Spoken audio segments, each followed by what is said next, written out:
স্বাধীনতা দিবস উপলক্ষে রাজধানীর ইঞ্জিনিয়ার্স ইনস্টিটিউশন মিলনায়তনে বিএনপির এই সভা।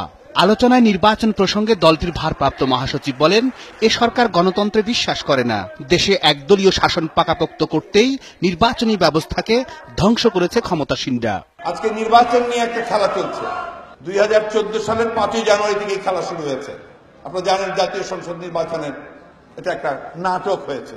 আসুন আমরা সবাই ঐক্যবদ্ধ হয়ে একটা জাতীয় ঐক্য সৃষ্টি করি যে আমাদের অধিকারগুলোকে আমাদের ফিরিয়ে দিতে হবে।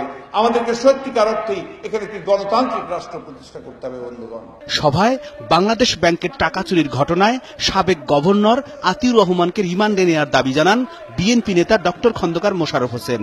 আর ব্যারিস্টার মওদুদ আহমেদ বলেন, রিজার্ভের টাকা চুরি হয়নি, ক্ষমতাসীনরা সে টাকা বিদেশে পাচার করেছে। বাংলাদেশ ব্যাংকে বাইরের কেউ কিছু করে নাই, কোনো হ্যাকিং হয় নাই, হ্যাকিং করা সম্ভবপর নয়, এইখানে ভেতরে ঢোকা অসম্ভব। বাংলাদেশের ব্যাংকের কর্মকর্তারা এবং আরো আওয়ামী লীগের বা সরকারের মদতপুষ্ট ব্যক্তিরা এর সঙ্গে নিশ্চয়ই জড়িত আছেন, যার জন্য এটা কখনোই এদেশের মানুষ আর পুরোপুরি এই টাকাটা ফেরত পাবে না।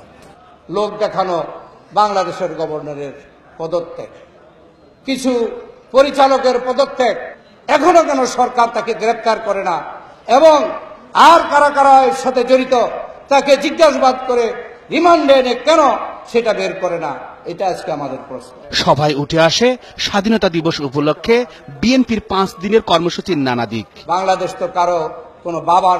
শফিক আহমেদ, 71, ঢাকা।